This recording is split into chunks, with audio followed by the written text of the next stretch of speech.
Have you ever wondered why it seems so hard to get your finances in order, while other people always seem to have it under control?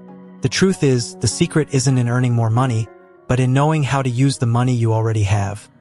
And most of the time, no one teaches us the most important lessons about that. In my own journey, I learned a few financial lessons that, honestly, turned my life upside down. And the best part? These lessons can transform your life too. If you're tired of feeling like your money disappears by the end of the month and you want to finally take control, stick with me. In the next few minutes, I'm going to share 10 essential tips that can forever change the way you handle your money. 1. Pay yourself first. Paying yourself first might sound like a selfish financial strategy, but it's one of the most powerful concepts in personal finance. When I first learned this, it completely changed the way I viewed my paycheck. Before I knew it, I was saving more and stressing less. The concept is simple. Every time you receive a paycheck, you immediately set aside a portion of it for yourself. This could mean putting money into a savings account, retirement fund, or even an investment portfolio.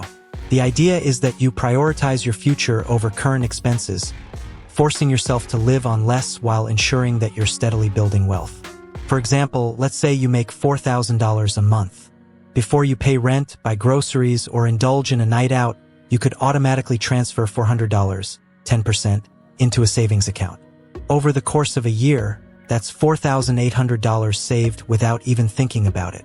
I know it sounds too simple, but trust me, when you start paying yourself first, you'll feel an immediate sense of financial control. Paying yourself first doesn't mean neglecting bills or going into debt to save. It means adjusting your spending habits so that saving becomes as automatic as paying your rent or utility bills. Once you establish this mindset, you'll see how quickly your savings grow. And that sense of financial security is priceless. 2. Compound interest is your best friend. It's amazing how a simple concept like compound interest can drastically change the way you save. When I started my financial journey, I didn't fully grasp how powerful compound interest was until I saw it in action.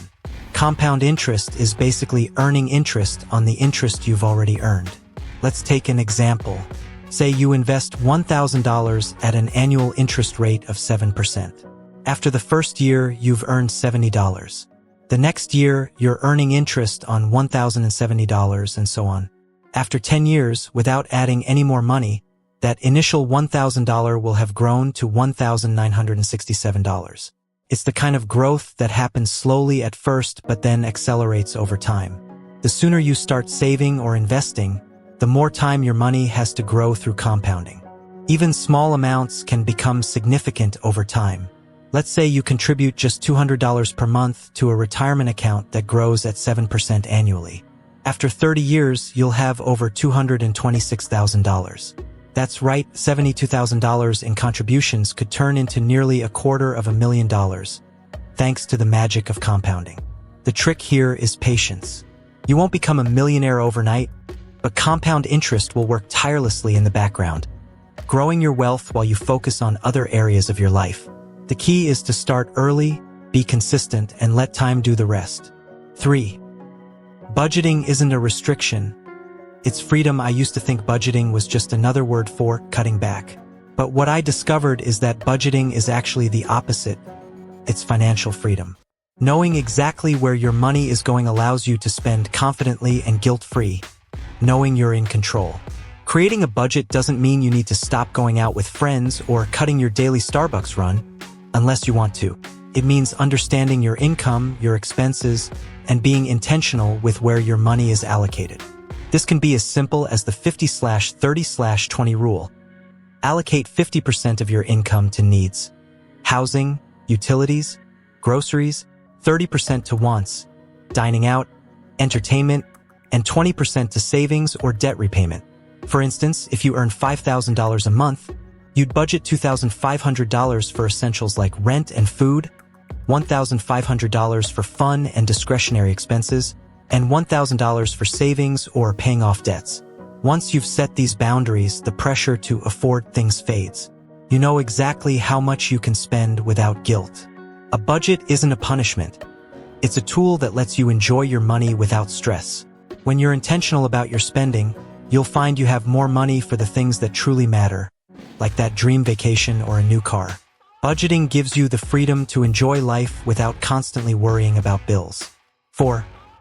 Emergency funds are non-negotiable. We all know life can be unpredictable. But somehow, most of us still overlook the importance of an emergency fund until it's too late.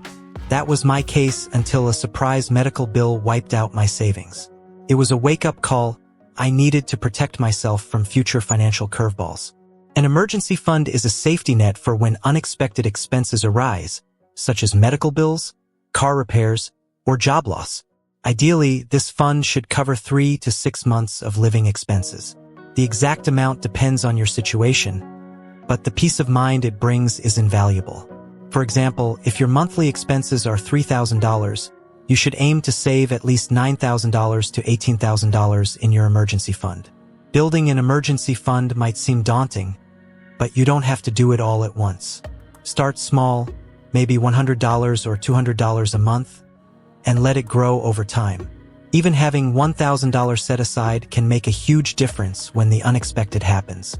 Having an emergency fund doesn't mean you're preparing for failure. It means you're being proactive. And trust me, the relief you'll feel when you know that a financial crisis won't throw your entire life off track is worth every penny. 5. Debt is a tool. Use it wisely. Debt often gets a bad rap. But the truth is, not all debt is bad. In fact, debt can be a powerful financial tool if used correctly. The key is knowing the difference between good debt and bad debt, and understanding how to leverage it without letting it control you. Good debt is typically used to purchase assets that appreciate in value, like a mortgage for a home or a student loan for education. These types of debt can help you build wealth over time. For example, taking on a $200,000 mortgage for a home in a growing market can lead to significant gains as the property increases in value. Similarly, a student loan for a degree that leads to a higher-paying job can be considered good debt. Bad debt, on the other hand, is usually used to buy things that don't appreciate in value, like credit card debt or a car loan.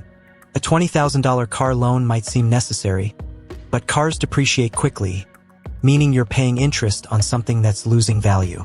Worse yet, credit card debt, with interest rates often above 20%, can spiral out of control if you're not careful.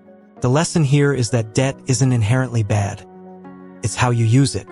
Leverage debt for things that will increase your net worth, and avoid it for things that will drain your finances. And always pay off high-interest debt as soon as possible to avoid being trapped in a cycle of payments. 6. Invest early and often. When I first started working, I thought I had plenty of time to invest. Retirement seemed like a distant concern. But the truth is, the sooner you start investing, the more wealth you can build over time. This is because, as we discussed earlier, compound interest rewards those who start early. Investing doesn't have to be complicated or intimidating. You don't need to pick individual stocks or follow the market obsessively. One of the easiest ways to invest is through index funds or ETFs, which track the performance of the entire market. Historically, the U.S. stock market has returned an average of 7% per year after inflation. Let's say you start investing $500 a month at age 25. With an average annual return of 7%, by the time you turn 65, you'd have nearly $1.2 million. Now imagine if you had waited until 35 to start. That same investment would only grow to about $565,000. That's the power of starting early. The lesson here? Don't wait to start investing, even if it's just a small amount. The earlier you begin, the more time your money has to grow, and the less you'll have to contribute overall to reach your financial goals. 7. Live below your means. Even when your income grows, one of the biggest mistakes I made early on was increasing my spending every time I got a raise. It's tempting. You make more money, so you want to upgrade your lifestyle. But living below your means is one of the most effective ways to build long-term wealth. Living below your means doesn't mean depriving yourself of life's pleasures. It simply means resisting lifestyle inflation, the tendency to spend more as you earn more. For instance, if you get a $10,000 raise, instead of upgrading your car or renting a bigger apartment, you could invest that extra income or save it for future goals. By keeping your expenses consistent while your income grows, you're creating a gap between what you earn and what you spend. That gap is where wealth building happens. The more you can save and invest, the faster you'll reach your financial goals. So, Next time you get a raise, consider saving at least half of it before making any lifestyle changes. Trust me, future you will thank you for it. 8. Diversify your investments. One of the biggest lessons I learned in investing is that putting all your eggs in one basket is risky. Diversification is the key to managing risk and ensuring that your portfolio can weather market volatility. Diversifying means spreading your investments across different asset classes like stocks, bonds, real estate, and even cash. Within each asset class, you can diversify further. For example, if you're investing in stocks, you can diversify by buying shares in different industries or companies of varying sizes. Let's say you have a portfolio with $50,000 in it. If you invest all that money in tech stocks, you're exposing yourself to a lot of risk. If the tech sector crashes, so does your portfolio. But if you diversify and invest in tech, healthcare, consumer goods, and real estate, a downturn in one sector won't hit you as hard. Diversification doesn't guarantee a profit or protect against loss, but it does help you manage risk by balancing potential losses in one area with gains in another. The goal is to create a portfolio that aligns with your risk tolerance and financial goals, giving you peace of mind as you grow your wealth. 9. Credit scores matter more than you think. I didn't pay much attention to my credit score in my early 20s, and it came back to bite me later. Your credit score can affect everything from your ability to get a loan to the interest rate you'll pay on that loan. A high credit score can save you thousands of dollars over the course of your life. Your credit score is essentially a reflection of your financial behavior, and it's used by lenders, landlords, and even employers to gauge your trustworthiness. Scores range from 300 to 850, and the higher your score, the better. A score above 700 is considered good, while anything above 800 is excellent. Let's say you're buying a $300,000 house with a 30-year mortgage. With a good credit score, above 700, you might qualify for an interest rate of 3.5%, resulting in a monthly payment of around $1,347. But with a poor credit score, below 600, your interest rate could be closer to 5%, and your monthly payment would jump to $1,610. Over 30 years, that's an extra $94,680 you'll pay, all because of your credit score. The lesson here is simple. Take care of your credit. Pay your bills on time, keep your credit card balances low, and avoid opening too many new accounts at once. A strong credit score can save you a significant amount of money over time. 10. Financial independence is about choices, not just money. For the longest time, I thought financial independence meant having a ton of money in the bank. But what I've come to realize is that financial independence is about freedom, the freedom to make choices that align with your values, without being constrained by money. Financial independence doesn't necessarily mean retiring early, though it can. It means having enough financial security to make decisions based on what you want to do, rather than what you have to do. Whether that's changing careers, starting a business, traveling the world, or spending more time with family, financial independence is about living life on your terms. For example, someone with a modest income but low expenses and a strong savings rate could achieve financial independence sooner than someone with a high income but equally high expenses. It's not about how much you earn, it's about how much you keep and how intentionally you live. The goal of financial independence is to create a life that reflects your priorities, not just a bank account that reflects your income. By making smart financial decisions, saving consistently, and investing wisely, you can build the kind of life that offers real freedom, both financially and personally. So, there you have it, the 10 financial lessons that transformed my life. Each one plays a crucial role in helping you manage your money, build wealth, and gain the freedom to live life on your own terms. But here's the thing, knowing these lessons is just the first step. The real transformation happens when you start applying them. If you found this helpful, be sure to subscribe and turn on notifications so you don't miss out on more tips that can change your life.